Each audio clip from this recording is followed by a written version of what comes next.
আজ থেকে সারা দেশে একযোগে শুরু হয়েছে টাইফয়েড টিকা ক্যাম্পেইন। ৯ মাস থেকে ১৫ বছর বয়সী ৫ কোটি শিশুকে বিনামূল্যে দেয়া হবে এই টিকা। সকালে রাজধানীর আজিমপুরে সলিমুল্লাহ এতিমখানা থেকে স্বাস্থ্য উপদেষ্টা নূরজাহান বেগম ও ভিকারুন্নেসা নূন স্কুল অ্যান্ড কলেজ থেকে স্বাস্থ্য মন্ত্রণালয়ের দায়িত্বপ্রাপ্ত প্রধান উপদেষ্টার বিশেষ সহকারী অধ্যাপক ডাক্তার সাইদুর রহমান আনুষ্ঠানিকভাবে ক্যাম্পেইনের উদ্বোধন করেন। মিজান শাহজাহানের রিপোর্ট। বয়স ৯ মাস থেকে ১৫ বছর তাদের সবাইকে আমরা এই ভ্যাকসিনটা দেব।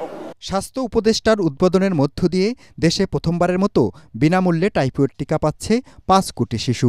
প্রধান উপদেষ্টার বিশেষ সহকারী অধ্যাপক ডাক্তার সাইদুর রহমান বলেন, বিশ্ব স্বাস্থ্য সংস্থার দেয়া এই টিকা শতভাগ নিরাপদ।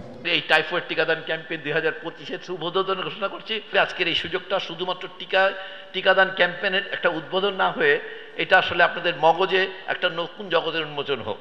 ক্যাম্পেইনের প্রথম ১০ কর্মদিবস টিকা দেয়া হচ্ছে শিক্ষা প্রতিষ্ঠানে, পরবর্তীতে দেয়া হবে ইপিআই টিকা কেন্দ্রের স্থায়ী ও অস্থায়ী বুথে। টাইফয়েড একটি মারাত্মক রোগ, তাই আমরা এই সুযোগ মিস করতে চাইনি, সেই জন্য আমরা টিকা নিয়েছি। টিকা দেওয়ার সময় অনেকটা ব্যথা লাগছিল, তবে কিছুক্ষণ পরে ব্যথা চলে গিয়েছে। টিকাটা আমার হাতের মধ্যে পুশ করলো, তখন আমার ভয়টা কেটে গেছে, আর একটু পিঁপড়ার কামড়ের মতো লাগছে। টাইফয়েড সব জায়গায় পুরো দেশে বাড়ছে এবং যদি প্রিকশনস না নেওয়া হয় তাহলে আরও ঝামেলা হতে পারে ভবিষ্যতে, তাই এখন নিয়ে নিচ্ছি, খুব ভালো লাগছে। এই কার্যক্রমকে রুটিন টিকা হিসাবে তালিকাভুক্ত করার দাবি জানিয়েছেন ভিকারুন্নেসা নূন স্কুল অ্যান্ড কলেজের অধ্যক্ষ মাজেদা বেগম।